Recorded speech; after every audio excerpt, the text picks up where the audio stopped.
Good afternoon, everyone. Good to see you. Let me bring you up on my phone as normal so I can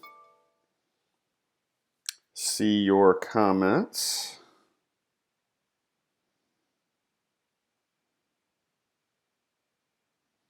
Okay, there we go.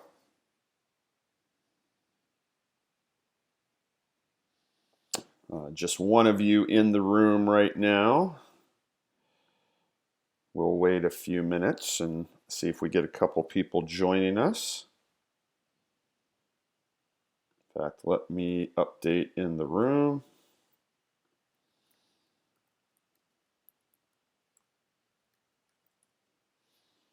Okay, there we go.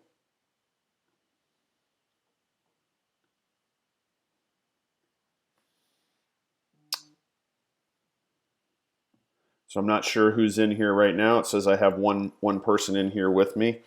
But whoever it is, hello. And if you're at work and you can't respond, I totally understand.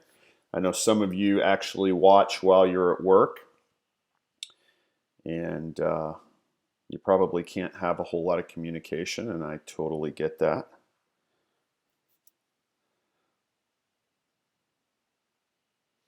I've got ES up on the screen here. We're going to wait and see if we get a few more people joining us, and then we'll get rolling.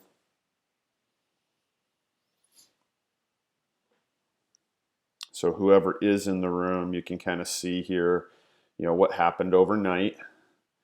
If we go back, let's see. There's somebody else just joined us. Now we have 2 people in here. Okay, so we started last night over here. And as you can see, throughout the night session, we steadily worked our way down. And then right before open, they ramp it up. And we get this spinning top. And we sell down. And where do we sell down to? Well, all we have to do is scroll to the left. I'll squeeze it in so we can have it all on one screen there.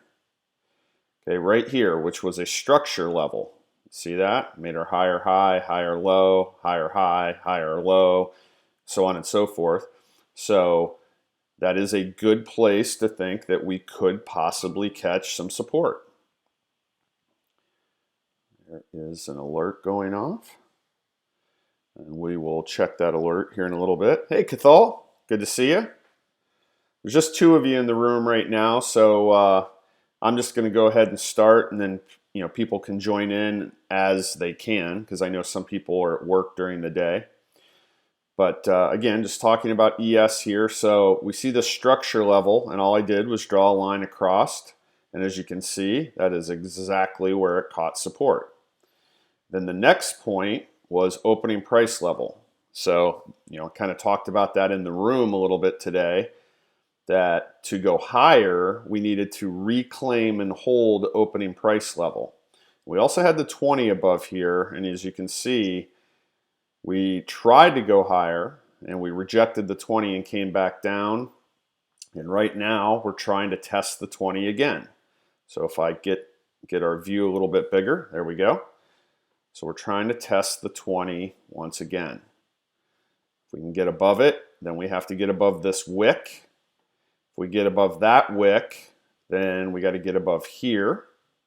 If we get above there, then you move up to this level. You don't see any wicks. So in theory, this shouldn't be that difficult a level to get over. And then next would be our resistance up here at 2803. So that's if we really start to get the momentum going to the upside. We'll watch this just for a minute. I'm going to look at a couple of names I've been watching today. We'll talk a little bit more about how to play some of these smaller names, which can definitely help people grow small accounts quicker, or any account, really. It doesn't have to be a small account. So I'm going to set an alert sort of right up here in the middle of this wick. That'll let us know if price gets going to the upside, and then I'm going to set one right below the 200, and that'll let us know if it gets going to the downside.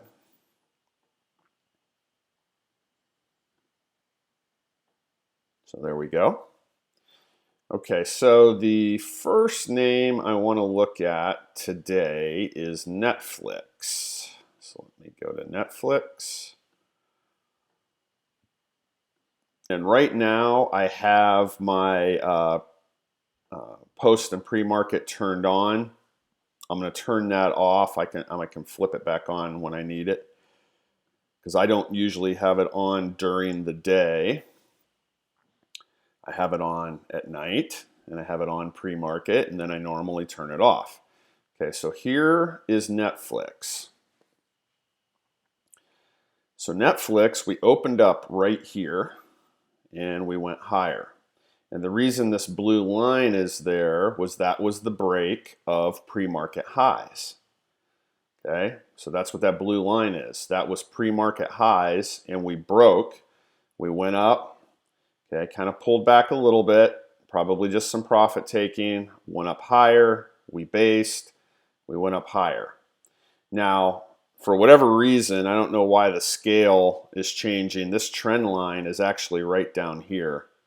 Like if I go to the daily, I think it will show, or maybe even the 1 hour. Let me try it. Huh, that's weird. I don't know why it's not showing like it's supposed to. Okay, there we go. Okay, it shows right on the daily. It's for some reason when I change the time frames, but you can see the trend line that's been respected in the past. Like if I scroll back, okay, just barely poked above there. We bounced off of it here, okay, and it started way back here. So that's why I left that on there. And so today, when we started ramping, and somebody else just joined us, hello. When we started ramping on Netflix today, okay, and they did have good news this morning. I think it was an upgrade if I remember right. When I posted in the room at 10:20, 10:24, something like that, that I thought we could see, 433 or so is what I put in there. What I was trying to gauge was when it might get to the trend line. That's how I came up with that number. It wasn't just arbitrary. I was trying to figure out at what point in the day would we kind of get to the trend line. So in my guesstimation, I was thinking we would get there right around 433. Actually got to a high of 434, so I wasn't that far off. If we go back down, go back to our 30-minute. Okay, again, you see the action. We spiked up. That was a nice spike right out of the gate. Okay, if you guys remember, I was showing, I think I put a chart in the room. This right here could have been one trade right out of the gate for $8 to $10. That was a $10.50 move when it broke the high. That's what this blue line is again. That's the high of the pre-market. I don't have the pre-market turned on right now. But when you see a blue line like this on my chart, that's what it is. If you see a red line down here, that's when we're looking to go short. That would be the low of pre-market. So right out of the gate, this quick pop up was $10.50 above the pre-market highs. So that, if somebody only caught $7 or $8 of that move, that's still awesome. Like if somebody would have bought option calls on that move, it happened so fast, you would have made really, really good profit. Now, does that mean that that's the only trade you had to take on that? Not necessarily, unless you made so much money that, hey, you're done for the day, right? And we're going to talk about that a little bit today. I'll talk about it a little bit right now.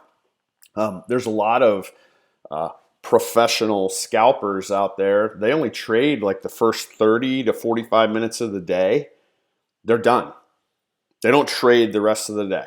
So they'd take a trade like this and maybe one or two other trades on other names.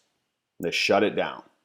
Now what they'll do is they'll trade with enough size that these moves are going to fill up their bank account in a hurry, and they're obviously going to have very tight stops.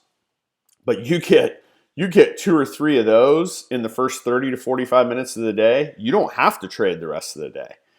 Okay, so, but that being said, once it pulled back, it came over here, then it took another big jump. This candle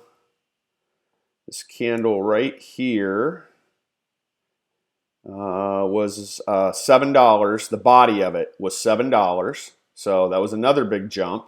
Then it continued up. Then it based. Then it went up. And again, I don't know why it keeps changing my trend line when I'm on the lower time frames, because this is where we hit the trend line, right here at 434. And then that's what sent it back down. Now we're coming back up again. And obviously the trend line is sloped, so it's going to be over in here now. So if it continues up, it'll be interesting to see. Does the trend line keep holding, or does it eventually break through? Okay, because that trend line has been in effect for quite a while now. But again, that's how I was gauging on that 433 number. I was just trying to figure out where it might hit the trend line. So that's where I came up with that. Okay, so that's Netflix. Now let's go to Roku. I know Kelsey is playing Roku today. All right, so we looked at Roku yesterday on the public live stream, and that's why I drew this in, okay, because yesterday, remember what was happening? Okay, we were tightening, we were contracting the range. Then we got a breakout to the downside in the after hours, excuse me. We got a break to the downside in the after hours. That's why we opened up down here. Okay? So we did get a break down. It just happened after hours. Then today, it's been strong to the upside. It's been strong to the upside. So if I come back over here, you can see we've been as high as 113.16. We're kind of coming back now. I think Kelsey's, I'm going off of memory, I believe her target was like 114.50 or one, I think it's somewhere up under this resistance level here. Okay, are we going to get there? We still got a little under 2 hours to go. I mean, it's possible. I would have probably exited myself around 112.50, and I know when we first got up to it, let me turn on the pre-market, after hours, whatever you want to call it. Okay, so she was asking me where I was coming up with my number. So what I was doing was going back over here, and you see this wick? Okay, this is from 2 days ago, all right? But it still matters. And in fact, when we got up here, when we got right into this wick, okay, that's just barely into the wick. If you look across, we rejected it 1, 2, 3 times when we first got into it. Then it moved up a little bit higher, and it came back down again. All right, that is right there. And then finally, well, we're right there. We're right at the top of the wick now. We're right at the top of this wick now. So if it can get above there and hold, I think it can make it up here, right? I'm just saying, and all I was saying in the room, I'm conservative. I took about half of this wick, and that somewhere in here is 112.50, right about there. Actually, more towards the top of the wick, I'm sorry. That's where I would have exited if I was in this trade, because I'm conservative, all right? I'd rather lock it in and know, hey, I've got a really good chance to get here, and I just don't want to get to a point where it really starts to sell off against me and I don't get out in time. One of those cases. So that's where I came up with that. I know she was asking, and if anybody else was asking. So it does matter, right? After hours, some people don't think it matters.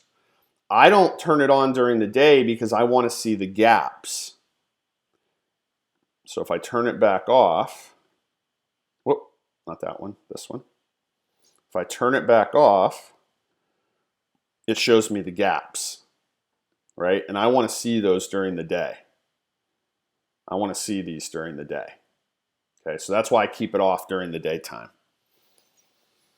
All right, so let's do this. Let's put up here about 114.50 approximately. We'll set an alert and we'll see if it gets all the way up there. There we go. 114.50. Okay, so if that goes off, then we'll know that it made it all the way up there. Okay, another one I want to look at is Tesla. All right, so here's Tesla right here. Okay, gapped up, just like the market. You can see the action's actually very similar to the market with Tesla today. Spinning top, and we sold down, kind of held the 20, then we got below it, and now it's just really been flat the second half of the day. Right here. Okay, so Tesla, technically it's up about 20 bucks, but that's mostly because of the gap. It's been up more than that, right? It was up here at 753 this morning. And let's see here. So I think I saw somebody post this on Twitter, and it's somebody that I do respect. He was saying that he felt like Tesla was maybe going to test yesterday's highs, and then he expected a pullback. And if you look, right here's yesterday's highs, and that's exactly what happened. Okay, it held yesterday's highs. It poked above. It poked right up to our resistance level here. Okay, it poked right up to there, but it held yesterday's highs. And when we say held, that means that's where the candle closed. And then from there, it sold off. So that guy was technically right. That's what he was calling for. He was saying that he felt like we would test yesterday's highs, and there you go, and then sell off. That's not a huge sell-off. I mean, let's look here. 42 down to maybe bigger than I think. 40, about 30 bucks. Yeah, so it's a little bit bigger than I thought it was. So that's $30. You're going to make money on that even with Tesla. All right, let's go back up. Let's look at oil. Well, actually, I should have left that view up for a second. Okay, oil. Not pretty, right? Not pretty. And this is only going back, that's Thursday. That's only from Thursday. And unfortunately, and I wanted to talk about this, ES is going up. We'll go back to ES here in just a second. Our alert went off, so it is spiking up.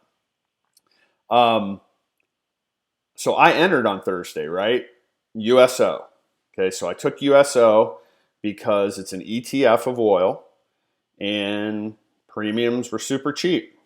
Okay, so I bought, basically right around whatever $250 was. I had about 250 bucks in the trade. And at one point, I was actually up, I want to say it was either $14 or $16, something like that, which percentage-wise, that's not bad, right? That's not bad. I mean, 10% would be $25, but I was hoping to make around $50. And by the chart and some different things, I thought that with that news, I was going to have a good chance to get there. Somebody else joined us. So there's 4 of you in here now. Welcome. So with the news, I thought we were going to have a chance to get there. I thought we were going to get a spike that following day, and I would just sell the spike. Okay? But what do I always tell you guys? Don't trade the news, right? And what did I do? I tried to trade the news, and in the end, it ended up costing me 30 bucks. So that was mistake number 2. So I made 2 mistakes. I really made more than that, but I made 2 major mistakes. 1, I tried to trade the news.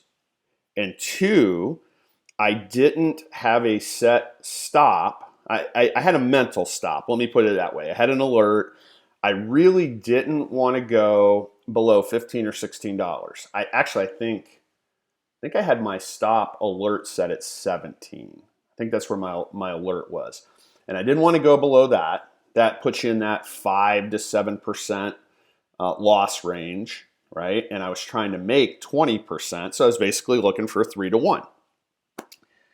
Well, it got, slowly trickled down. You can see, right? Slowly trickled down. And when I got down there, when I got down around that $15, $16, $17 number, price kind of bounced up a little bit. And I'm like, you know what? You know what's going to happen here? And this is me trying to talk myself into the trade. You shouldn't do that. I'm telling you. I'm heaping it all on me right now because I made the mistake that I usually don't make and that I tell you guys not to make. And when price sort of bounced up a little bit, I was like, you know what? I think what's going to happen is it's just going to take a day or two and then it's going to go up. So I held, right? What are we at? Today's Wednesday, I think. Yeah, I think it is, right? I lose track of my days sometimes. So it's just steadily moving down. But look, every once in a while, you see these little bounces in here. Every once in a while. Like if I get in a little bit closer. So as we're moving down, see? Bounce. Bounce. Bounce. Come down a little bit more. Well, there it's pretty steadily down. Then we get down here, and I'm thinking, you know what? This is going to be support right here at 20 bucks, $20.01. And then it kept on going through there. We got down to a low of 19.20. When it broke through here, I kind of made my mind up. I was already down $26, $28. I'm like, you know what? If it breaks through here, I'm just getting out, right? I'm just getting out. So I got out, lost 30 bucks. Not the end of the world, but twice what I should have lost, okay? Percentage-wise, what is that? It's more than 10%. What is it, 12% maybe? You should never take a loss that big, right? Even with a small account. So if you're trying to grow a small account, I just made a cardinal sin. Now, the only positive was that I didn't do anything catastrophic, right? So obviously, that's no big deal, right? 250 bucks, no big deal. Okay, so because I always say, start with an account. If you're trying to grow a small account or you're trying to do some sort of a small account challenge, start with an amount that you don't care whether you'd lose it or not.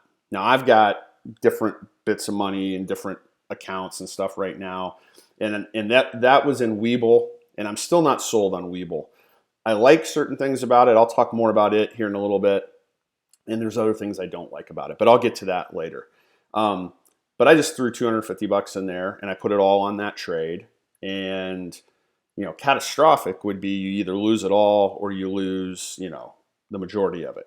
Because it's so much harder then to get going again. So 30 bucks, I'm disappointed that I lost twice as much as what I wanted to. There's an alert on AMD. I lost twice as much as what I wanted to, but I didn't let it significantly impact that trade or that amount of money. So let's go look. We know that EMS is going up. EMS, listen to me, ES. Okay, there it is. Okay, now we got above here. We got above the 20. Now we got to try to get above this wick. So let me close in a little bit. Okay, now we got to try to get above here. If we get above here, then here's our next obstacle. Okay, so we're gonna watch. There we go. There we go. Okay, we're right up to the top of this wick. Move my cursor over here. I'll leave it right there so you can see that line right across where the top of that wick is, and you see how price now, okay, it's going back and forth, going back and forth. If it pops, you'll know it gets into the stops that people have placed above there. That's if you see a pop. Okay, right now it's struggling.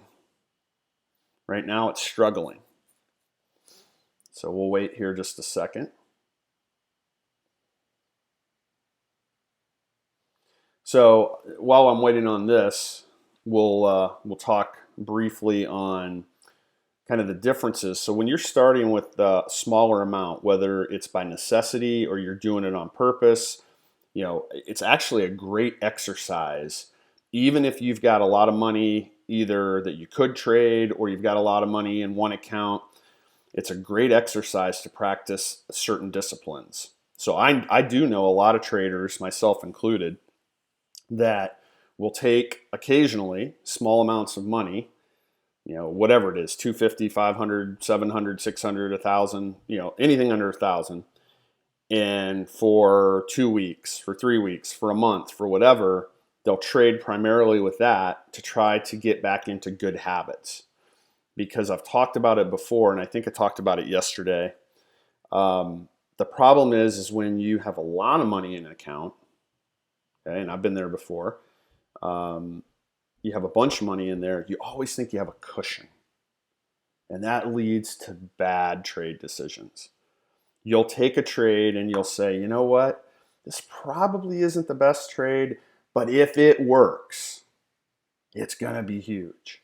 And you know what? I've got plenty of money in my account, so if it goes against me, no big deal, I've got a cushion. So that's what you think, but then you start thinking like that all the time. And when you think like that all the time, then you're going to make bad decisions. You stop taking high probability trades, you start taking risky trades, and very quickly, and it does happen quickly, very quickly you look down and you're like, whoa, I've lost 10 grand in the last 2 or 3 days, or I've lost 15 grand in the last 3 or 4 days, or whatever the case may be, because all you're looking at is the bigger number you have in there, and you're thinking, I've got a cushion. Well, then when you get down to that, when you start losing that kind of money, then what happens? You get ticked off. Then you start revenge trading and you make even worse decisions because now you're trying to make bigger trades and bigger trades. And all it's doing is compounding the problem. So I wanted to make sure I kind of clarified that a little bit today so people understand that. And so when you trade with a smaller amount, whether again by choice or by necessity, it should force you to make better decisions. Because if you don't, it's gone just like that. Now, the one area where you will be more aggressive with a smaller account is your position sizing in relationship to your account. So if you started off with 250 or 500 or something like that, you may occasionally take trades with either the full amount or most of the amount, but you're only going to do that so long. I would say you probably shouldn't do it with anything over $500 or $600 total. Even once you get to like say 750, 1,000, and moving up from there, you shouldn't be risking it all on one trade. And when I say risking it, I'm talking about putting it all in, and there's the potential you could lose it all. But at the beginning, maybe for those first few trades, you may take, like say you had $500, you may take 250 and 250, so you have all 500 at risk. You may be in 2 trades, but you've got all 500 invested. Once you start building it up, you don't want to do that. You only do that at the beginning. And then another thing you might do is you might look for trades that have, in your mind, more of a potential for a big pop. Okay, so, and I'm not talking about lottos. I hate lottos. I hate when people, if somebody says lotto, that means they're gambling. And if you're a trader, you're not a gambler. Okay, there's a difference between being a professional trader, and you can be a professional part-time trader, right? And being a gambler. So I hate those people that are always talking about, oh, it's Lotto Friday, or it's, here's a lotto for you, blah, blah. In other words, they're saying, just throw your money away. Because what happens is just like in the lottery or just like in a casino, you win 1 time out of 10, and it might even be a decent sized win, and you get hooked. And you ignore the other 80 to 90% of losers where you're just literally blowing your money away. So that's not what I'm talking about. I'm talking about you've done your research and you found a trade or two somewhere along the way where maybe it requires a slight bit more risk, like where you're going to place your stop, but the potential is great. You know, let's just say we don't see it here on the screen, and we still haven't got over this, as you can see. Okay, we're getting back up to it, but we still haven't got over this wick yet. But let's just say we have our nice candle structure set up where we have a lot of small and medium-sized wicks, and let's say it's pretty big. Let's say it goes like all the way up here. Okay, just small to medium-sized wicks, and they're all lined up in a nice diagonal pattern, 45-degree pattern. But then down here where your entry is, maybe you have to put your stop a little bit lower. Okay, that's what I'm talking about. Might have to have a little bit more risk, but if it goes your way, the reward would be huge. That's what I'm talking about, not lottos, nothing like that. Okay. All right, here we go. So starting a new candle. Sometimes when we start a new candle, we'll get a little pop, or obviously it could drop too, but let's see what it's going to do. And we're going to look at some other names. Haven't had that alert go off on Roku yet, because we did have an alert up there around where Kelsey said that she was going to probably try to take profit. So Kelsey, I don't know if you're on here or not, but if you are, we're rooting for you. Hope that pays off for you nicely. And if you are on here, Kelsey, or I know you'll be watching it, just want to say you're doing so much better at kind of analyzing your trades and trying to figure out where to get in, finding the right setups, trying to place your price targets in good areas. If it was me, I'd be a little bit more conservative on the price targets. That's just me, okay? But I just want you to know you're doing a great job at analyzing. You're getting so much better at analyzing the trades and trying to take better quality trades. So I just wanted you to know that.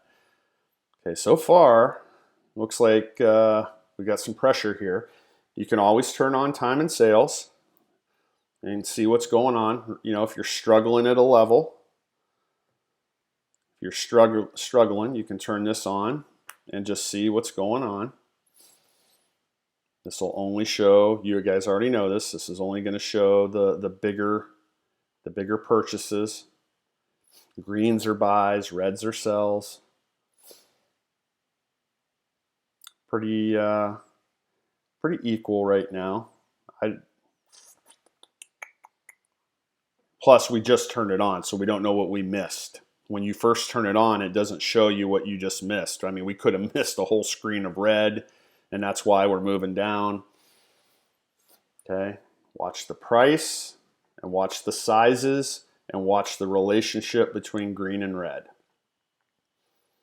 So we know price is moving down because, see these, 27.83, 27.82.75. Now we're already at 27.81, and that's a big one. Okay, that's 4,800. Whatever this number is, it's multiplied by 100. So that's controlling 4,800 shares.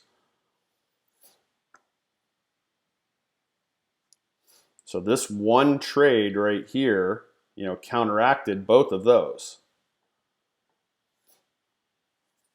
That's why I say time and sales can sometimes be hard because you got to be really quick with your math. Okay, so far, just still hanging out here. Okay, so let's do this. Let's set an alert up here. Let us know if we get going. Won't put it up too high. Let me get rid of this.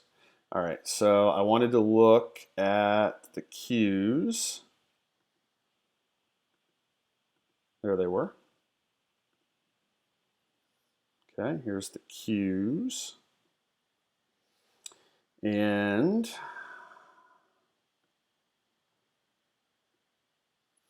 okay, moving up, and let me see here. I'm going the wrong direction. I told you in the room that if it got above, what was the number I told you? 209. I'd have to go back and look now. Oh, hang on. I can look right here. Give me 1 second here.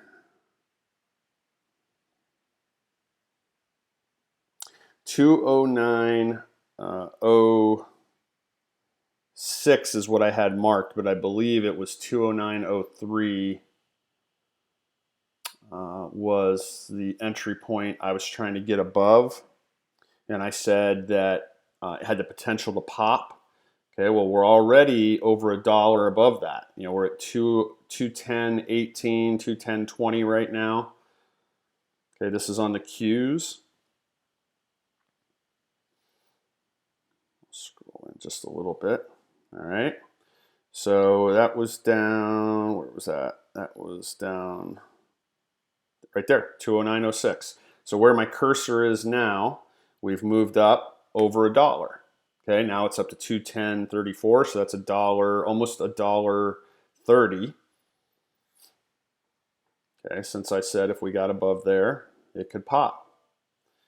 All right, now we're moving up on the market. That was that alert. We're going to go back and look at it. I hit the wrong thing there.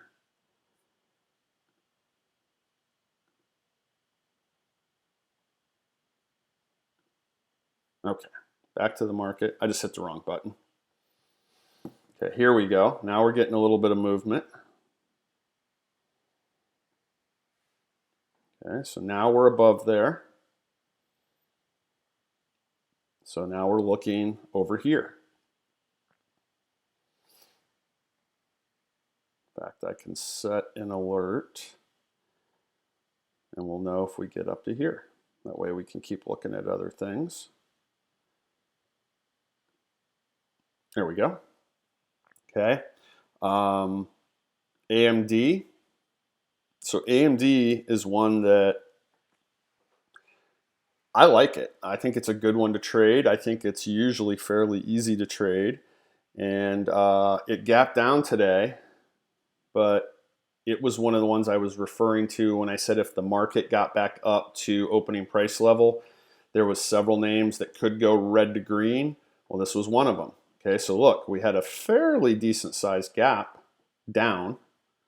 Okay, we closed yesterday at 54.95 and we opened today at 53.97. So more than $1, you know, let's say $1.20. Okay, $1.20 gap down, and then it just kind of been riding right up to 20, right? And then once we got up here, okay, so now we were flat. Once we got up here, that's when we reclaimed opening price level on the market, and that's when we went red to green. Okay, so we've been as high as 55, 57 today. People who like to trade momentum, this could be a decent momentum trade for them. Why? The 20 is above the 200 and price has basically remained, it has, not basically, it's remained above the 20 the entire day. So momentum day traders, if they had, maybe their entry was right here. Okay, this little, I wouldn't really call it a hammer. It's sort of a hammer looking thing. Maybe that was their entry right there. And then if they're a momentum day trader, as long as they don't close behind under the the 20, they just ride this thing out. Okay, they just ride this thing out.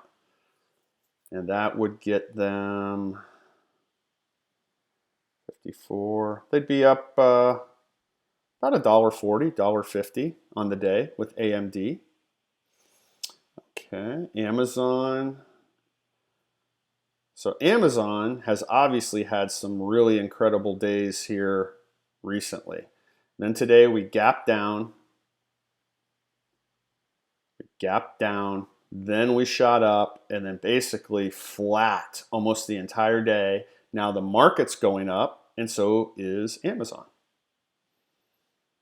Okay, so this is not a base, this is a range.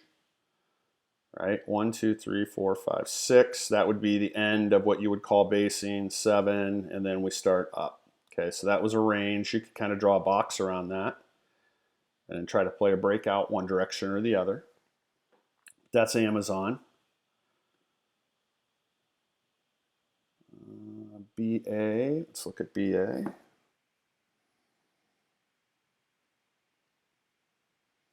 I accidentally shut my phone off, sorry. Okay, so here's BA, still trending down. All right, in fact, let me get a little closer. Okay, this is why I leave them on there. Yesterday, and I'll show you this here in a minute, but first of all, the trend line. So 1, 2, 3, 4, 5, 6. Even though we are up on the day, now it started down and it's been coming up strong. Even though we're up on the day, we're still in a downtrend. I've got this on here because we're going to want to know when it gets back up here, does it get back up here and reject and go down again? Right? Was there any reason to get in down here? Maybe, right? It depends on what you're looking at. So let me bring this in a little tighter. Okay, so let's look here. We have 1, 2, 3. Nope, that wasn't an inside candle. What I'm doing is counting off the reverse 1 hour candles.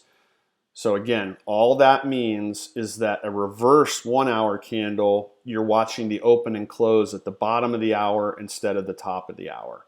There's a lot of professional traders who feel that's much more accurate because key data typically comes out at the bottom of the hour.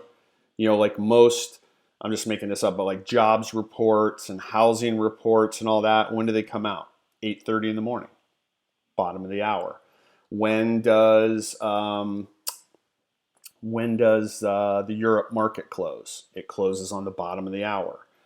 I'm trying to think. There's a bunch of different things. So a lot of them call it the flip because they're flipping the hour.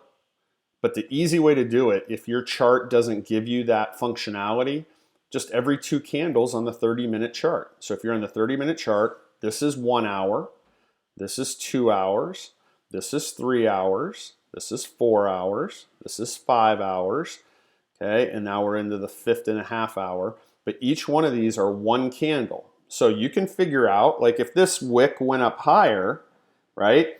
You know these two form an inside reverse hourly candle. Then you would be looking for to get the top of it taken out, and that would be an entry. I know what I was going to do. I told you I was going to talk to you a little bit about Webull, what I like and what I don't like. Let me go over here. Okay, so if I go to their 1 hour charts, okay, if you look down here at the bottom, see down here, right here. Okay, look down at the very bottom, down here where my cursor goes. You see what it says? It says 10:30. It doesn't say 10, it doesn't say 11. Their hours are already flipped. So this is a reverse 1 hour chart. So they open and close on the bottom of the hour. Okay, so I like that. Okay, that is one of the things I do like. A couple of the things I don't like is every once in a while, this is a web-based system. They do have a desktop system too. But I'm on the web-based system right now. Every once in a while, it says it has real-time data. I will be on one of the other platforms, whether it be TD Ameritrade or Tasty. You know, TD Ameritrade obviously sometimes is lagging. But then I'll come back and I'll be like, wait a minute. Like I'm looking at the cues here. So let's just say it says 210.58. Okay, let me go back and I'll bring up the cues over here.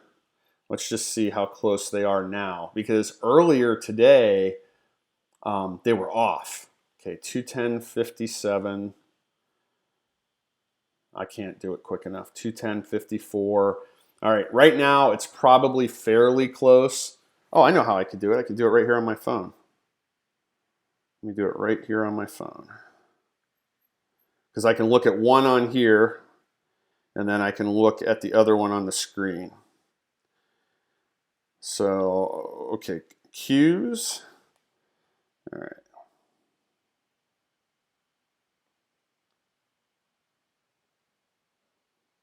Believe it or not, and it pains me to say this, right now TD Ameritrade is slightly faster.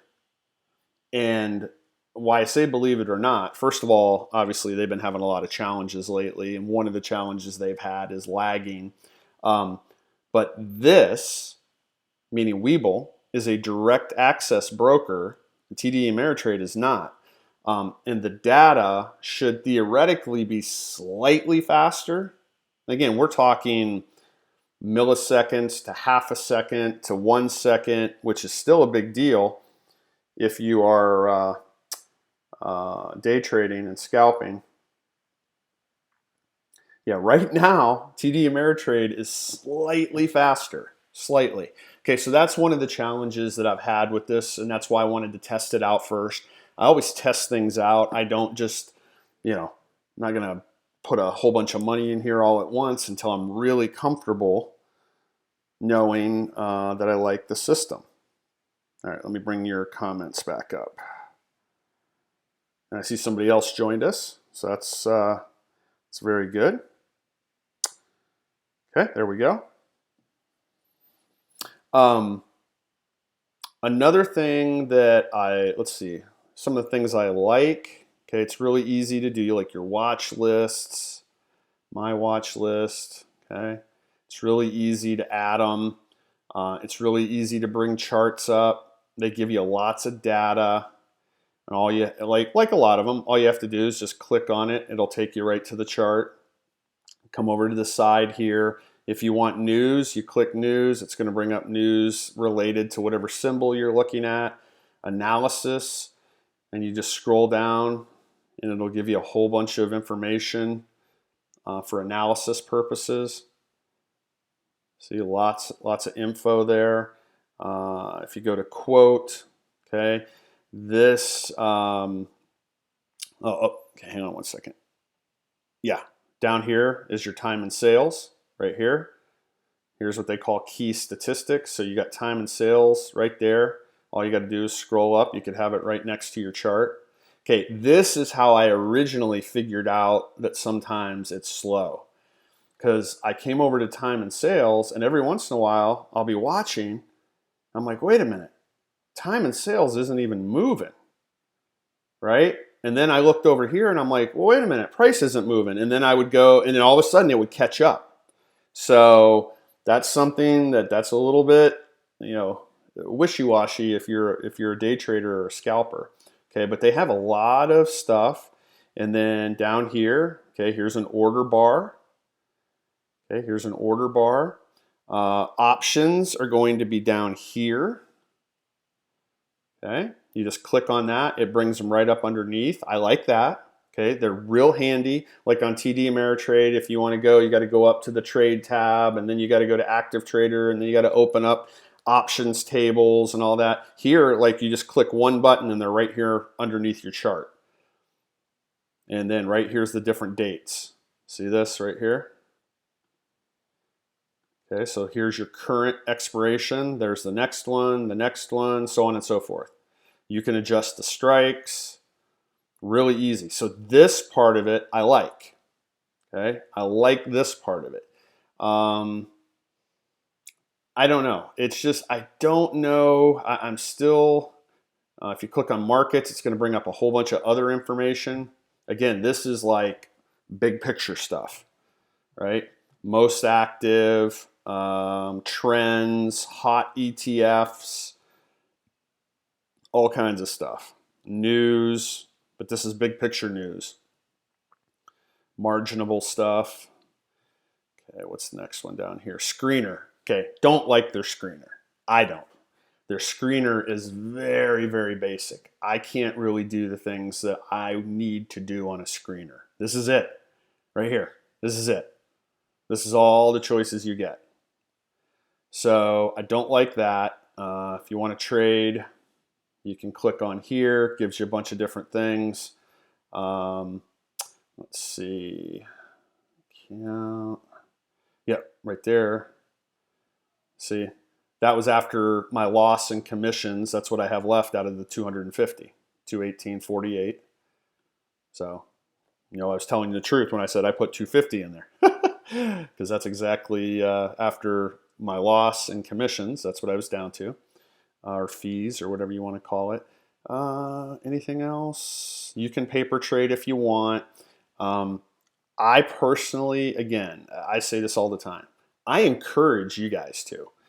I would rather put a little bit of money in and try something with a little bit of real money, because when you paper trade, no matter how much you try to make it lifelike, it is never the same as trading real money. You don't have the same emotions. You don't have the same fears. You don't have, you don't get that brain cramp sometimes when you've got to make a quick decision, right? When you have real money on the line, all that stuff is real, even if it's a smaller amount. So every time I'm trying a new platform, I just put a few $100 in there. I put 250 in here. I put 400 in Tasty Works when I first started trying it. I was putting 500 in, what was the one I never even got to take a trade? Interactive Brokers, because that was such a nightmare. Remember, it took like over a week. It took like a week and 2 days for my ACH to get credited to my account. And in the meantime, the customer service wasn't good. Then I started seeing all these horror stories. Then I talked to a professional trader friend of mine who had tried them and said it was a total disaster. So I ended up pulling that just right back out. But I like to put in just a little bit and try it with real money, even on a smaller end or smaller scale, because you still get that real world feel. Now, I'm not saying that's right for everybody. Okay.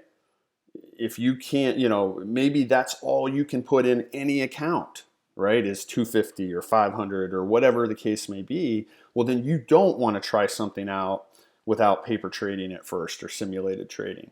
At least make sure you're comfortable with the system. But for me, because I've been doing this a long, long time, most of these things I can pick them up pretty quick. Before I even do that, I'm usually trying to do a demo if they have that, and getting just comfortable with the buttons and where everything is at, all that kind of stuff. So anyway, real quick, and then I'm going to go back to the other one. So if you want to put things on your charts, they're all right here, which this sort of reminds you a little bit of, if you took that and put it over to the side, that's sort of like TradingView, right? Okay, that's almost exactly how theirs is set up. And if you want a trend line, you just click on it and it'll snap to the bottom. Then you just draw it where you want, and there it is. Okay, and then if you want to remove it, why doesn't it let me remove? It should just let me remove it. Maybe I'm doing it wrong. It doesn't matter. Oh, here it is, trash. Boom, I'm sorry. Again, I don't use it that often. And they do have indicators, okay? And they've got a decent amount, all right? They don't have, like here's all indicators. You come over here and you scroll down through it. I'll bet you they have 40 or 50, a lot. If you're on TD Ameritrade, they got hundreds. You don't need hundreds.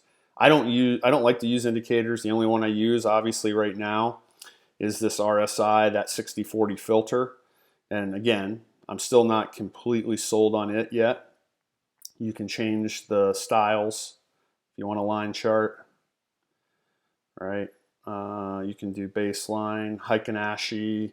You can do bars. I know a lot of people who like bars still. That's so old school. But hey, if you like them and you do well with them, that's all that matters, right? So anyway, that's just a quick overview of it. It might not be a bad platform for most people. I just don't know if it's right for me. I'm waiting to see if I get approved. Hopefully I will. I just know that they said it's really, really strict for that CMEG, that offshore one. Now you have to pay for your platform there. That's another thing about being with an offshore broker. The platform's not free. It's free if you trade enough in a month. So if you're really active, they go ahead and take care of it. But if you're not real active, I think somebody told me it's somewhere between 125 to 135 a month, just for the platform. But the platform they use is called, they give you two choices, Sterling or DAS, DAS. And from a professional day trading, active trader standpoint, those are very popular. I've never used either one of them. I know tons of people who use both of them. Not at the same time. I mean, some people use one, some people use the other, because they're specifically geared towards active day traders. And if you've ever heard of a company called Lightspeed here in America, they are a company that caters to professional active day traders. Their minimum account size is $25,000. So you can't even get an account with them for less than 25 grand. Now that's Lightspeed. That's here in America. But CMEG, and there's a bunch of other ones that use these same platforms. Talking about Sterling or DAS, because they're geared towards a specific type of trader, which that's what I am. So I'm hoping that I get approved and there's not a whole bunch of hassle, because I really would like to try that system out. And I can try it out for free, and I might do that. I just don't want to waste a whole bunch of time. Like, I've already been to the Sterling website. That's probably the one I would use, because Sterling, I believe, is what like Lightspeed, and because if I like it, and I build up, because that's what I'm going to use to try to build up the small account. And if I build that small account up big, I may want to transfer it to Lightspeed at some point. And they use the same system, because Sterling and DAS are just platforms. They're not brokers. So there are lots of different brokers who use their platforms. So anyway, I hope I'm not confusing you. All right, so here we are back on ES. And as you can see, not getting a whole lot, not moving right now. Now, this may be a resting candle, right? We're almost to power hour. Got a little less than 4 minutes to go. I still have this alert set. This could end up just being a resting candle. So we would know even if we dip back a little bit and then we started to go green on the next one and we take the top out there, okay, we would look for a similar move in magnitude of this candle. And you're basically basing it from wherever it opens.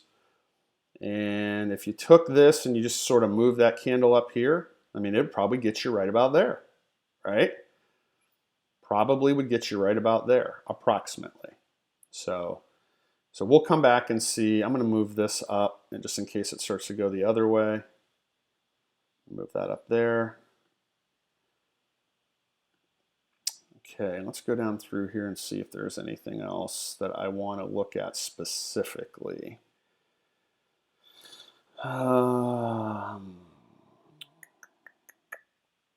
Gold's not doing anything today. JNUG. So JNUG, we did what we needed to do, right? We took the big spike, and then you see it sold off, and it's never recovered since then. Okay, still moving down. I mean, this is probably just structure. So we caught that spike yesterday, then it sold down, came back up. Okay, so you could say higher high, higher low, higher high, higher high, lower low, lower high, lower low. You could even say right here, lower low, lower high, lower low. I probably would just go all the way down here, lower low. Just so you guys know, I don't know if I talk about it a whole lot. When I'm looking at structure, unless it's a big candle, I don't count it unless there's at least two of the same color, right? So here, I would count this. Okay, lower low, lower high, because we got two green. Okay, I wouldn't count this right here. I wouldn't come here and say lower low, lower high, because we only have one green, and it's small. Here, this maybe, okay, that's why I said maybe I would count this, because technically this is a doji. It's not either one, right? It's not green or red, and then you have green. But it's no big deal. I would probably just go straight down here. Then we definitely have, two. We've actually got 4 green in a row. Then it looks like we're going to start down. That's why I said it looks like we might just be putting in structure. So if you hear me sometimes, or you're watching me, like right here, I probably wouldn't count that. Okay, this would go all the way up here, all the way up here. So from this, let's see what it was. Higher high, higher low. Okay, higher high, higher low, higher high all the way up here, and then you start down. Lower low, lower high, okay, so on and so forth. But if you're watching me, and you might sometimes say, well, I don't totally understand. There's a red candle right there, or there's a couple candles that look like they're moving down. Unless I get two of them, at least two, I don't count that. Okay, it's just a small thing. And like when you squeeze a chart in, okay, most of that stuff just blends in anyway, right? Okay, so if people were looking at this, they would be like lower low, higher high, higher low, higher high, probably come clear over here, higher low, higher high, higher low, higher high. It all just kind of blends in. So you're not going to mark every little single blip on your screen is what I'm getting at. All right, let's see here. Netflix still has not been able to, I have to almost go to the daily to get that trend line to line up properly. Again, I don't know why that is. Okay, see, still hasn't broken through. Okay, there we go. We're going higher on the market again, so we're going to go back to that. Okay, but Netflix still isn't over that trend line.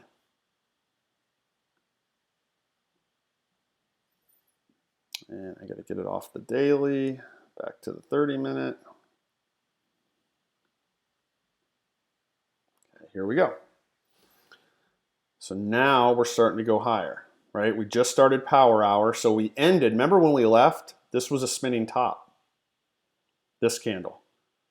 Then it ended up shooting up while we were off on another screen, and now it's trying to go higher. Okay, now it's trying to go higher.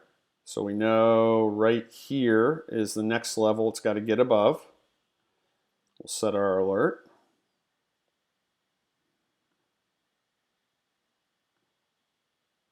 Okay, there we go. That's the next level. That's its next obstacle. Then should get up there pretty easy if it breaks this. And if it gets over this, it should get up here pretty easy. Will that happen today? We don't know. We're in power hour. Okay, volatility should pick up, but volatility works both ways, right? You know, at some point, you know, I'm just, again, totally hypothetical. I'm not saying this is what's going to happen. At some point, we may get to an obstacle and all of a sudden we reverse and we just sell off, right? Or we could get somewhere and stall. You know, we should talk about that for a second. Some of you guys have been around for a while. Some of you folks are fairly new to trading. Before all this high volatility environment came about on the market correction, those of you who've been around for a while, think about pin jobs. Okay, you guys have been around a while, you know what I'm talking about. People who are new might not know what I'm talking about. So pinning, or when they say something's going to get pinned, at the end of a day, you're expecting it to go up or down into close, right? Volatility is it's increasing. A pin job is where it just trades flat right into close, okay, at a certain level. Now, there are ways where you can try to determine if a price is likely to get pinned on anything. Okay, so one of the easiest ways is you can go to the options on that particular name, and you can see if any particular level has a really high number of both calls and puts. Okay, really high, like abnormally high. That's one way.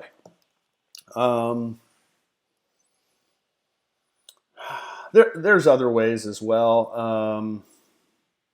That's probably the easiest. I don't want to get too, we like to keep things simple here. So we're going to go with that for like the most simple way.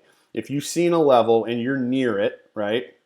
And I'm just going to make something up. So let's just say it's 27.90. That's the strike. And you look up options and there is a whole bunch of calls and a whole bunch of puts in open interest on that. I mean, abnormally high compared to everything else. There's a decent chance they're going to try to pin it there. Okay, and but we haven't had much of that in this high volatility environment, right? What's usually happening?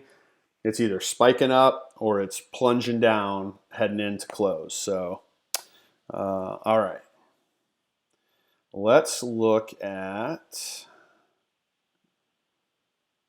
Cathal, the forex trade you took today. That was pound yen, was it not? Was that pound yen?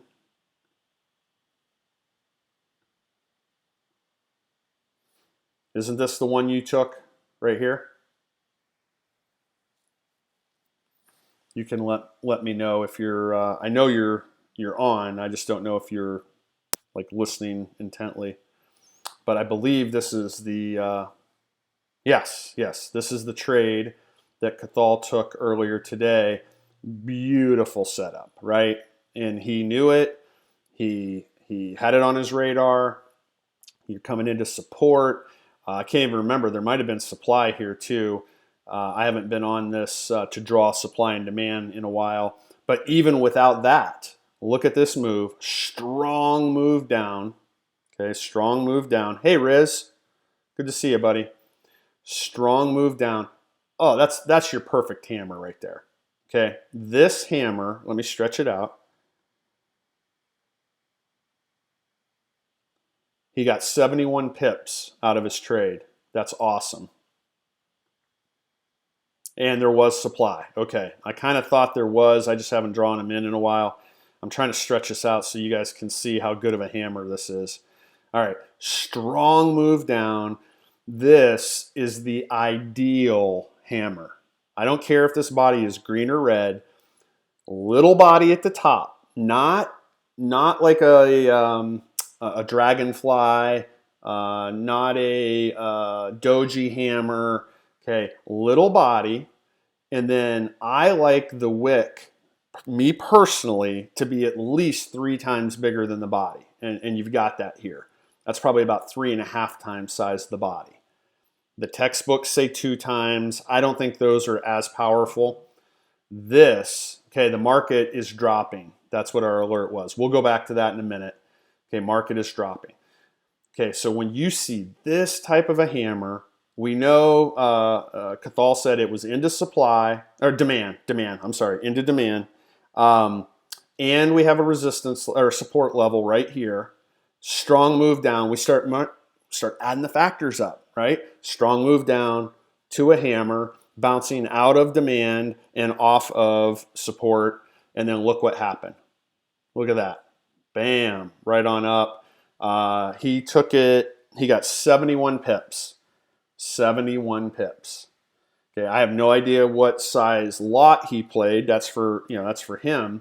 But if you played a standard size lot, I think on the yen pairs they don't pay quite as much. I think most of them are like $7 to $9 a pip, but that's still a lot, right? That's still a really good move. If you're playing like most U.S. pairs, okay, that are not paired to a yen, you're going to get around $10 per pip. Okay, so anyway, this was textbook. This is why I wanted to show it. This is textbook. Strong move, perfect hammer. You should take a picture of that hammer right there. Really, take a picture, put it somewhere. Those are the best hammers right here. No wick on top. No wick on top. Small body, about 3.5 times size wick, and then it just exploded from there, right? You enter right here above, maybe put your stop, somewhere down in here, wherever you want to put it, really, whatever your risk tolerance is, and then you take the trade, right? So Cathal, great job, 71 pips. That's beautiful. All right, Google not doing a darn thing today. Okay, gap down. You see this is a strong move from the gap, but on the day it's only up $3 because of the gap. Okay, that's Google. Microsoft not doing much. A lot of these names aren't doing doing much. Let's keep looking down through here. Pepsi is down, which is kind of amazing. Let's see what Pepsi's done today. Okay, gap down, push down, came back up, kind of formed a doji hammer, but then couldn't hold, flushed right to support. Then it dropped all the way down here, and it's been trying to kind of come back, but still below the 20, and it's also still below a resistance level here at 135.44. So Pepsi, a little bit weak today. Let's see if they had any news. Nope, nothing. I mean, nothing earth-shattering there. Okay, so the Qs, I think that sort of stalled out. It did. This level up here, that's it. I'm not in the trade. I actually tried to get in the trade, by the way, and I got in too late, and I wouldn't chase. So I told you guys where I think it was, what was it, 209.06. 209.06 was where I wanted to enter because I can't remember now if it was pre-market, whatever the level was, or it might have been an inside candle. I think it was the break of an inside candle. 1, 2, 3, 4, 5, 6.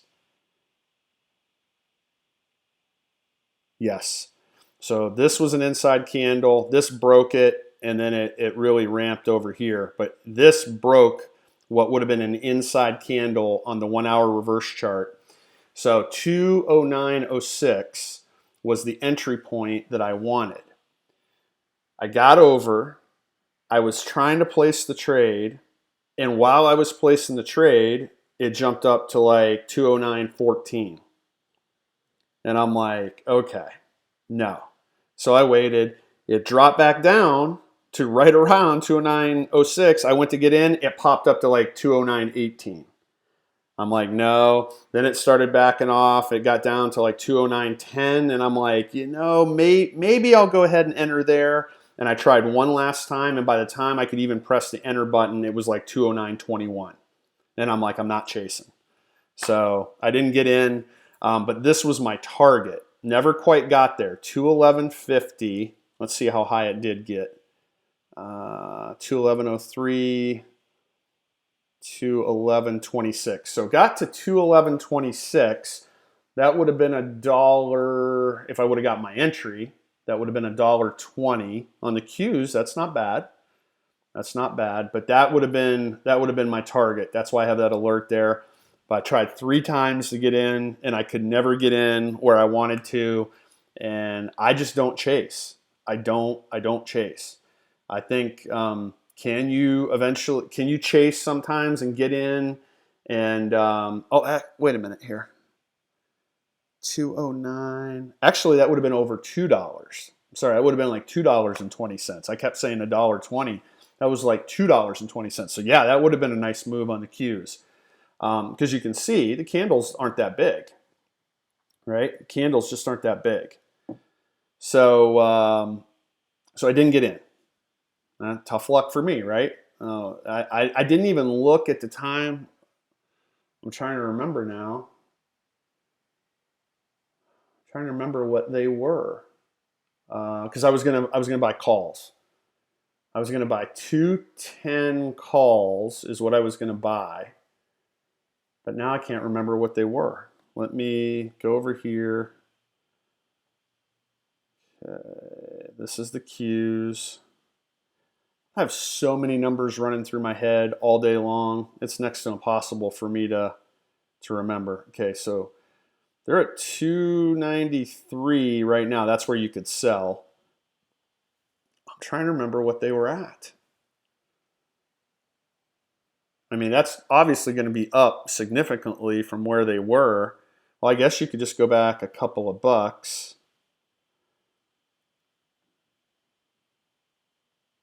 Yeah, so probably about $1. I don't know why $1.91 sticks out in my head. So, could have made, right there they are, could have made about $1 per contract. $1 per contract. That's premium, right? So if you had one contract, make $100. You have 2 contracts, make $200, so on and so forth, on that little of a move, right? When I say little, I mean $2 is a decent sized move for the Qs. All right, let's see, is Roku, our alarm or our alert never went off, so I don't think it ever made it up to where, oh, it came close, look at that, 114.32. Kelsey, I don't know if you're in here. If you are, I'd be anxious to know if you got out or if you're still in on Roku. Because I think, and I'm only going off memory, I think you said you were targeting around 114.50. But man, look how close. 114.32. And that can happen, right? That's why I say you got to be ready. You got to be ready when you're day trading and you're scalping. If you get close to your target and price starts to stall out, okay, you guys get the phrase in your head. If price stalls out, take your profit out. If price stalls out, take your profit out. Okay, don't let it reverse against you, especially if you're in options, because even a small pullback will kill you in options. If you have shares, it's no big deal. I mean, I shouldn't say it's no big deal. You're losing money, but you're not losing like you are in options. So you get that nice quick move up. Okay, these candles here, that move up, your options are climbing, climbing, climbing. You're making some money. Then it gets here and starts doing this. Stalls here, stalls here. The whole time it's stalling, your profit is going like this. It's just dropping the whole time. And so let's just, I'm making something up. Let's say you got in like right here and you're thinking, well, heck, it didn't even come back 50% of the way. It doesn't matter. If you're in options, all your profit could be gone on like that pullback right there. All of it. That's the risky thing with options. If you get a quick move, you can make way more money in options than you can playing shares if you get a quick move. But the reverse is if they stall out like this, if you're in shares, all right, let's just look at the numbers. 111, let's just say 111.20 to 114.30. So that'll make the math easy. 111.20 to 14. That'd be $3.10. Okay, so if you're in shares, right, and we'll just say you had 500 shares, that's 3 times 500. So let's just say $3 because I'm not good with quick math. Okay, you'd be up $1,500, and then if it pulled back, let's even say 50%, you'd still have $750 in profit. You could either exit there or you could wait till it came back. If it came back up here, now you're back up around 1,500 again. With options, okay, you enter here and it spikes up there fairly quickly. It depends on how many contracts you have, but you might be up $2,000. You might be up $2,500, okay? Depending on how quickly it went up there. But then when it takes this and takes back about 50% of the move, and then it just sort of stalls out, you can lose it all that quickly, meaning your profit, and just vanish. So that is, those of you who don't play options and have been thinking about it, right there's the pros and cons. Now, if you're playing shares on a stock that's $110 to $115, okay, 500 shares, you're talking, 500, what is that? Do the math. So if it was, let's just say, I'm making it easy. If you want 500 shares times 110, $55,000, right? So it'd take a pretty big account to have 500 shares. I can't remember if we talked about this in here. It would have been a long time ago. It definitely wouldn't have been on a live stream. I think it was maybe when the room was first starting. Give me 1 second here.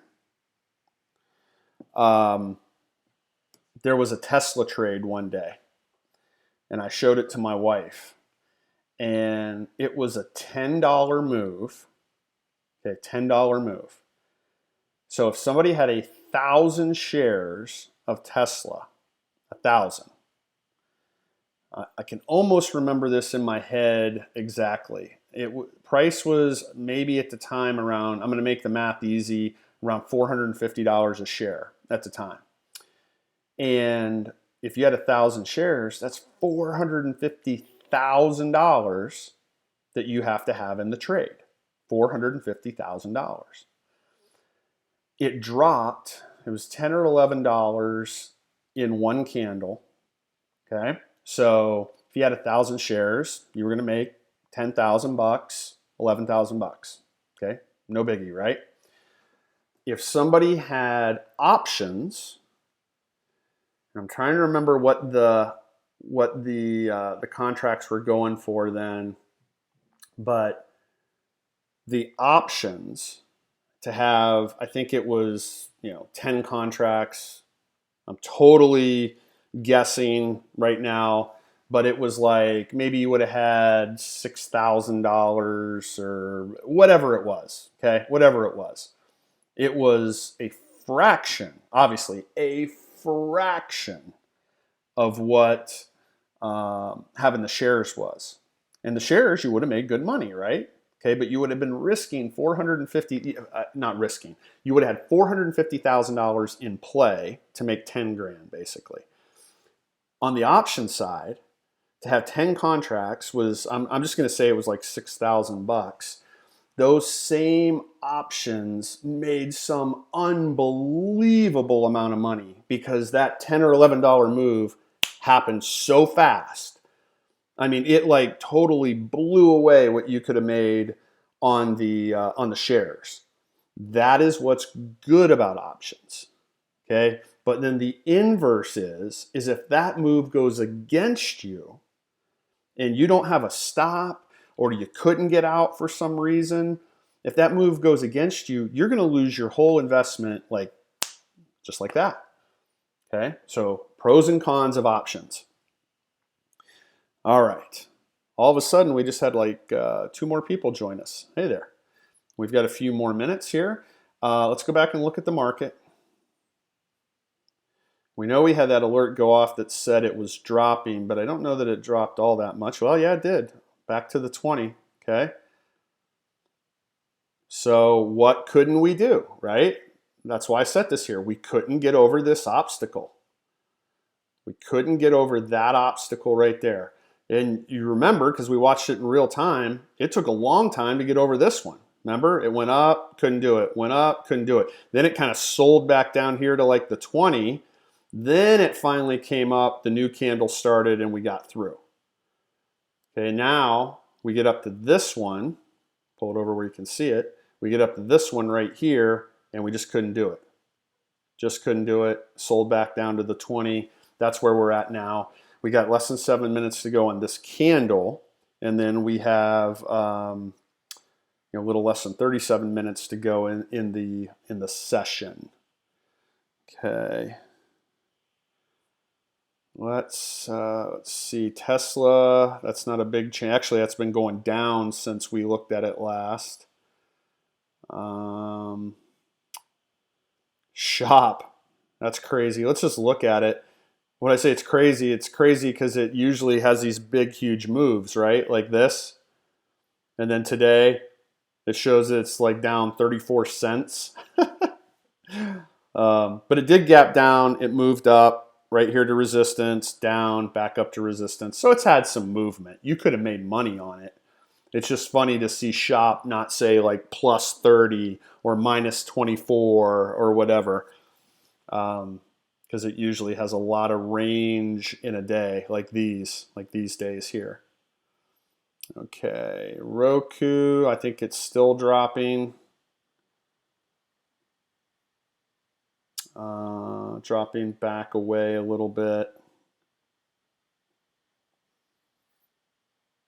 Again, I don't know. I'm taking by the fact that she's not answering, but she could be at work. But, Kelsey, if you're in here, hopefully you got out. You got almost up to your target up there. So hopefully you were able to get out, make some good profit. I don't want to see this thing back off on you. And you guys seen yesterday, if you were on the free live stream, we talked about this wedge here. All we were showing was that how it was tightening. Then we did get a drop away. And you see this dotted line. That's from one day to the next. What you don't see, and if I turn it on, is that that drop happened after hours. Okay? The trading goes on, right? Whether you're involved or not. That's why I say you can't discount what goes on overnight. All right, so here it was, right? Here it was. Here is your wedge that I drew. So yesterday, it would have ended right there. And I was saying, if we break out, well, when did it happen? It happened after hours. See the drop away once it broke through? Okay, and what did I tell you would be a target? Somewhere around the bottom of this wick. Okay, and if you look where that line goes across, where did it catch support? Right at the bottom of this wick. And we opened up today, and it's just been a steady climb all throughout the day. Little base here, little base here. It's a little bit of profit taking. It's just been really strong all throughout the day. Couple different ways you probably could have played it. But definitely one way would have been when you took the highs of the overnight session out, which would have been right across here. You break above there, you can go long, and then you just look for targets. I went back to this wick because I said my target, remember, would have been up near the top of this wick right here at 11-12.50, I think is what it was. But we did make it almost all the way up here to 114.97. And now we're starting to sell off a little bit. We're down to 112.50, which is where I would have sold on the way up if I would have been in it. Okay. Awesome, Riz. Thanks for letting me know. I'm so glad. 85%. That is awesome. That is awesome. And like I said, I know she'll watch this later. She's been doing so well at getting so much better at identifying and analyzing her trades and knowing where she should get in, trying to pick some potential targets and things like that. So I'm so glad to hear that. Great job, Kelsey. All right. Let's go back through. Let's look at Euro USD. Wow. Wow. Look at that. Look at that. Talk about falling off the cliff. Look at that move right there. Let's see. It really got started right here. There's a little base right there. 130. So that was like 1:30 in the morning. Man. Let's see here. So from level to level, right? Support and resistance just doesn't work. Okay, so from 1.0985 to 1.0864. So that's 121 pips, right? 121 pips right there. So from 1:30 in the morning till 8:30 in the morning. So it took 7 hours, but still, right? Set and forget trade, or I'm trying to look to see if you were trailing it. Let me see, what is this one here? From here, 57. 6, that's exactly 10 pips. So that looks like the biggest wick on here. So if you were trailing it with around a 10 to 12, I've told you guys before, when I trail on a currency pair, I'm typically using somewhere between 7 to 12 pips for my trail stop. 7 if we're further in the move and I decide to put it on, right? Because I want it to be closer, right? I don't want to give up much, but if it would break through a level like that and just keep going, I want to keep trailing it. Okay, but if it's early, or late, let's just say it's late in the night, I'm getting ready to go to bed and we're putting this trade on right here, I might give it 10 or 12 pips because I don't want to get taken out early. This one right here is exactly 10 pips, this wick. That'd be close, right? It'd be close, whether you got taken out there or not. Other than that, nothing down through here would have stopped you. If you had an 11 or 12 pip stop for sure, but even with a 10 pip, it just depends. Sometimes it'll come right up to it, right? It may show like this, and I'm eyeballing it, of course, from here. Okay, so it's either 9 or 10. So it's either 57 or 58, and the top of it here is 66 or 67 right up here. So you might have been okay with a 10 pip stop, and you would have caught this whole thing. This whole entire thing, and it would have come down here, okay? The low looks like, what was the low? 855. So you take 10 pips off of that. Low was, 855. So it'd be 65, 865. So you would have caught 120 pips on a set and forget. That's what a set and forget is. So you put an OCO order on, right? You had a 10 pip trailing stop, because this isn't 10 pips. It's just under 10 pips, this wick. Okay? You had a 10 pip or a 12 pip, but let's just say 10 pip trailing stop, and you just let it go. You would have caught 120 pips in 7 hours right there. Go to bed, wake up the next day, and you're much wealthier. But that is one heck of a move there. That is one heck of a move. All right. Let's look at, let me come back through here. Let's look at Aussie, the Aussie dollar. And again, you guys can see I haven't been on these much lately because I've been working on a bunch of other stuff. So I haven't been drawing in my supply and demand like I normally do, or taking it out when it gets taken out. All right, so this should be clear back. Probably should be back even further. Yep, should be clear back here. Man, I haven't been on this one in a while. All right, let's just leave it right there. Okay. All right. Now we can scroll back in. And here's another one that had a pretty big move. Look at this. Pretty big move. Okay, I would say somewhere right in here, somewhere right in there is where you could really say, okay, it's rolling over, it's losing the steam that it had coming up. Okay, losing this.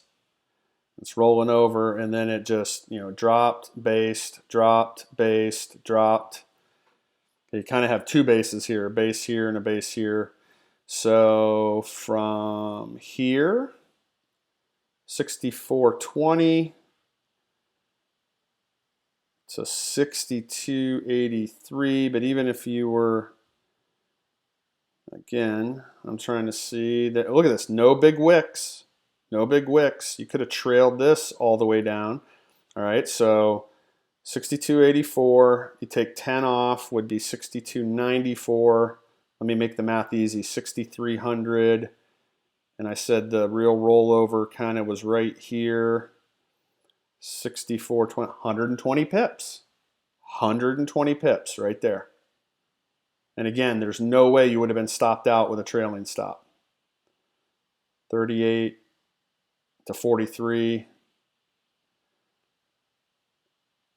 53 to 59.60. That's only 7. Yeah, those are your two biggest wicks right there. Again, trailing stop, just let it go. 120 pips.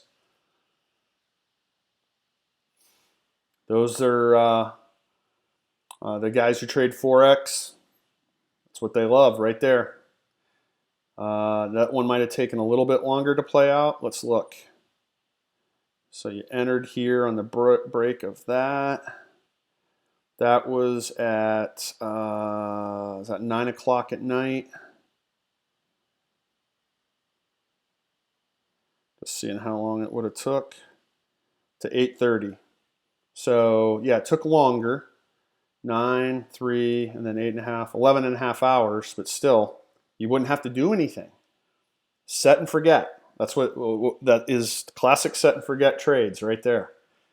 And that way you don't have to worry either about missing the move. The only way you miss a move on a set and forget trade is when you get a big wick or big structure gets put back in. Okay, that's when you'll get stopped out and then maybe it continues down. But these two moves I've showed you on Euro USD and Aussie USD, Aussie dollar here, you wouldn't have got stopped out. You just literally put the trade on, put your trailing stop on, and just walk away. And eventually, at some point, you're going to see that you've got 120 pips of profit in your account. That's what those trades are all about. All right, back to the market, and then we'll get this wrapped up. Okay, selling off. Couldn't get over this obstacle right over here. Let me move it over this way. Right here. Couldn't get over this. Got up to it. Didn't even, if you look at the top of this wick, it didn't even get to the top of the wick over here. Didn't even get there. And now it's sold off all the way back to opening price level. See where it tagged it right there. We've got a little less than 24 minutes. I mean, it's possible we may come down here and bounce, right?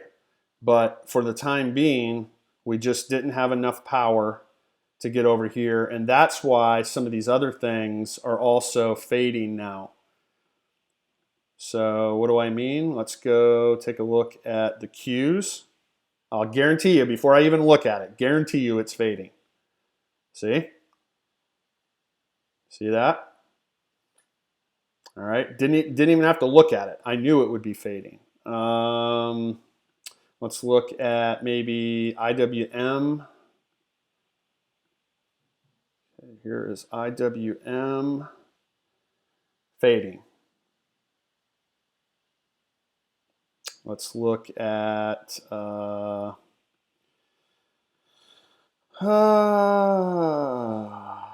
what else? What else do we want to look at? Well, SPY, we know SPY and ES are the same thing. Okay, you guys all realize that. So it's definitely going to be fading because they're the same thing. Okay, SPY is just the ETF of the S&P 500. ES is the S&P 500, right? So whatever ES is doing, SPY is doing the same thing. Now, sometimes they can move in just slightly different manners, so maybe ES starts to sell off slightly before SPY does, but they're always going to look almost exactly the same. So if ES is selling off, SPY is going to be selling off, and that's what you have right there. Okay, so if you didn't know that, there's some people trade on brokers that don't have futures. Well, then how are they able to watch the market? Well, what do you think they watch? They watch SPY. They watch diamonds. Okay, you know what the diamonds are? DIA. DIA. Okay, so if you happen to be on a broker that doesn't have futures, okay, this is the ETF for the Dow Jones Industrial. They call it the diamonds. See it up there? Right here, the diamonds. Okay, so if you were on the actual Dow Jones, it would be moving exactly the same way. So if you happen to be, I don't know what broker everybody's on, but there are some brokers that don't have futures. So you won't have ES or NQ or whatever. You're not going to have those to look at. So on those brokers, almost everybody has ETFs. So you look at SPY for the S&P, and you look at the diamonds for the Dow Jones. That's it. Like I know a guy, he makes, and this is verified. Like he has a room, and so he goes ahead and he verifies because he makes these big claims. So he verifies them at the end of each year. He makes on average like like high threes to low to mid fives per year, like 385 to 550,000 a year scalping. Okay, that's what he does. He scalps. He has a broker who does not have futures because all he does is scalp stocks. He doesn't scalp anything else. He doesn't scalp forex. He doesn't scalp futures. He doesn't scalp stocks. That's all he scalps. So for him, he watches SPY, right? So he keeps SPY, just like I always watch ES. Let me see here. Let me get back down to it. He keeps SPY up on his screen almost all the time throughout the day. Now, obviously, he's probably not going to have the pre-market turned on. So if I go back and turn this back off, equities, turn it off, apply. Okay, so he'll keep this up on his screen, and he knows exactly what SPY is doing, which is the S&P 500. I got to get this a little bit. There we go, a little bit more like that. So he can look and see exactly what it's doing, right? Because he can't watch ES and he can't watch. Now, he could obviously go on the internet and bring up something where he could get either ES or NQ or whatever he really wants to watch. But if you have a broker that does not have futures, just watch SPY and watch the diamonds. That's all you got to do. All right. Any questions by anybody? We've covered several different topics today. Let's check oil out. Okay, we checked it out at the beginning. Of course, now it's trying to make a little bit of a move up. Okay, but I'm out, right? And let's extend this. That's the downtrend. So it's right back up to the downtrend. Right back up here. This trend line is the downtrend. I squeeze it in, okay, starting right there. So 1, 2, 3, over the last 3 days. Over the last 3 days. So we're back up to it right now. So now we'll see, is the trend line going to hold? And is it going to bounce down? Or is it going to do something like this, poke its head through and come back? Or is it going to break above and legitimately continue up? All right, don't know. We don't know, and we don't guess, right? We don't guess. I'm trying to look at this to see if it looks like a bottom.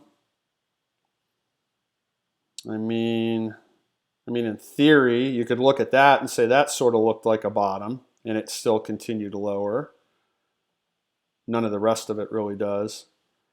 So you just don't know yet, right? Because, this sort of looked like a bottom. In real time, you wouldn't have seen the rest of this. I'll show you. Okay. In real time, that's what you would have seen. Okay, you would have bounced here. You would have looked at that. Okay, that bounced, that bounced, that appears to be bouncing. All right, now this is if you were watching in real time, you may have thought, okay, hey, it kind of looks like we're putting a bottom in here. Oh, no, a little lower. Now we're testing support. Oh, a little lower. Uh-oh. So no, we didn't. Now it kind of looks like we're putting in a bottom again. Watch these in real time. Okay, like right here.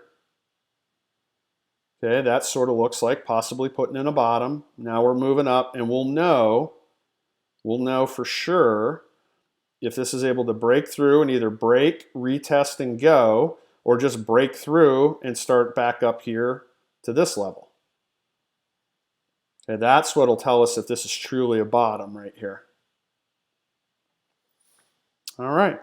Well, I don't see any questions from anybody, so thank you so much for joining me. And let's see, today's Wednesday, so we'll be doing it again tomorrow at 2 o'clock.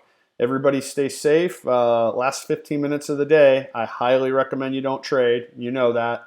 And then I'll check back in with everybody later tonight during the PJ hour session. And then we'll get back after it tomorrow. I'm working on trying to scan things for you. And if I see some of these, what I'm calling small account growth opportunities, I'm trying to put them in the room so you guys can watch them, set your own alerts. Obviously, Todd Father was able to capitalize on one today. And if I see anything from our normal, kind of basket of names, I'll let you know about those as well. Okay, guys, I'll see you later. Bye-bye.